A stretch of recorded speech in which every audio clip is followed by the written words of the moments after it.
Central coalfields limited ने चालू वित्तीय वर्ष में कोयला उत्पादन का नया रिकॉर्ड कायम किया है। वित्तीय वर्ष 2022-23 में 76 मिलियन टन कोयला उत्पादन का लक्ष्य रखा गया था, जो इस बार लक्ष्य से अधिक हुआ। कंपनी ने इस वित्तीय वर्ष में अब तक का सर्वाधिक उत्पादन किया है। 18 मार्च तक 70 मिलियन टन कोयला का उत्पादन कर लिया था, जो कंपनी के लिए इतिहास में अब तक का सर्वाधिक उत्पादन है। बताया गया कि इस वित्तीय वर्ष में 76 मिलियन टन कोयला उत्पादन का लक्ष्य रखा गया था, जो उससे अधिक हो गया है। सीएम डी पीएम प्रसाद के नेतृत्व में कंपनी का उत्पादन लक्ष्य की ओर तेजी से बढ़ा, जो हम सब के लिए गर्व की बात है। मार्च महीना कोयला कंपनी के लिए अहम होता है। वर्तमान में कंपनी में प्रतिदिन 4 लाख टन कोयला का उत्पादन हो रहा है। आने वाले दिनों में इसमें बढ़ोतरी की उम्मीद भी है।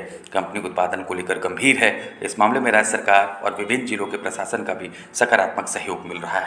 लोगों का जो फाइनेंशियल ईयर खत्म हुआ 2022-23, इसमें सीसीएल ने 76 मिलियन टन कोयला का उत्पादन का लक्ष्य था। 76 मिलियन टन में 76.01 कोयला का उत्पादन हासिल किया। टारगेट अचीवमेंट हुआ है। और ओवरबर्डन डिस्पैच, कोल डिस्पैच के जो टारगेट है 76 मिलियन के अगेंस्ट में 75 मिलियन टन डिस्पैच हुआ है। और ओवरबर्डन में 126 मिलियन क्यूबिक मीटर का टारगेट था, 106.9, केवल वो भी में थोड़ा सा कम रहा। 85% हम लोगों का टारगेट का अचीवमेंट रहा। और कोयला एंड डिस्पैच पावर सेक्टर का भी जो टारगेट हम लोग एक्सीड किया। पावर सेक्टर हम लोगों के साथ नॉर्थ में भी कई प्लांट्स है, डीवीसी का प्लांट है, एनटीपीसी में भी 8-10 प्लांट्स हमारे साथ जो लिंक्ड माइंस के साथ और लिंक्ड प्लांट्स है, ये सब में हम लोग टारगेट से अचीव किया।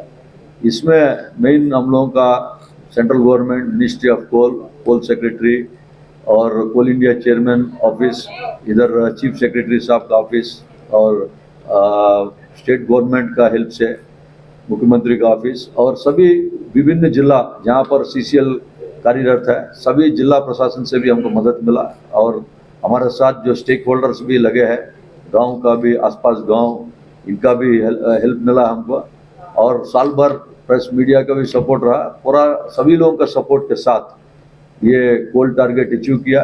And dispatch marginally we have missed coal dispatch, but power plants के साथ जो टारगेट दिया गया दैट वी हैव अचीव्ड। और इस साल हम लोगों का बाकी भी कुछ फॉरेस्ट क्लियरेंस भी कुछ में स्टेज 1 मिला। पोरनाडी, केडीएच, इनके एरिया में काफ़ी पुराना माइंस आप लोग सभी जानते हैं, पिछले 40-50 साल से वहाँ माइनिंग हो रहा। बट फॉरेस्ट क्लियरेंस नहीं रहने से 3-4 माइंस का जो हालत, मतलब जमीन की मिल नहीं पा रहा है। कारो माइंस हो गया, राजारप्पा में भी दवैया का गांव से भी हम लोग को स्टेज 2 क्लियरेंस होना है, उसमें भी स्टेज 1 हुआ है।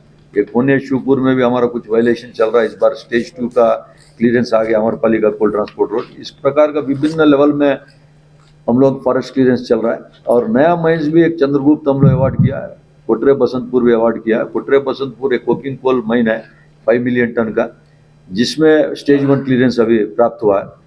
फॉरेस्ट में करीबन 1-1.5 साल का जो प्रक्रिया है, मैं सीसीएल का अपना माइंस का अपना ये है, अपना डिफाइंड बाउंड्रीज है, माइन एंड हमारा साइडिंग्स है, इससे उसका कोई लेन देन नहीं। हमारा माइंस के साथ अभी क्षमता है। इस साल जो वर्ष 2023-24 में 84 मिलियन टन का लक्ष्य दिया गया है। अगेन हम लोग 10% ग्रोथ में जाना है।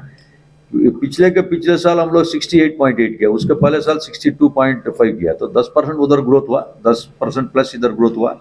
84 मिलियन करने के लिए भी हमको अवैध खनन से कोई लेन देन नहीं है। हमारा अपना डिफाइंड बाउंड्री है। अमरपाली माइन है, अमरपाली डेडिकेटेड रेलवे साइडिंग्स है, पेपरवार माइन है, पेपरवार साइडिंग्स है, मगध माइंस है, साइडिंग्स है। वैसे बर्मो फील्ड में अपना माइंस है, साइडिंग है। तो मैं समझता हूँ कि 84 मिलियन टन जो लक्ष्य दिया गया अगला साल, 84 मिलियन टन का कोयला उत्पादन, 84 मिलियन टन का हमको डिस्पैच और 127 मिलियन क्यूबिक मीटर का ओवरबर्डन का। ओवरबर्डन में हम लोग 20 मिलियन की बढ़ोतरी करना है। उसी के लिए जमीन हमको जितना जल्दी हम लोग कम स्टैट्यूटरी क्लियरेंस लेंगे, जमीन मिलने से उसमें भी हम लोग कॉन्फिडेंट है। अगला 4-6 महीने में, फर्स्ट 6 मंथ्स में जहाँ जहाँ जमीन की कमियाँ है उसमें पूरा करने के लिए हम लोग कोशिश करेंगे।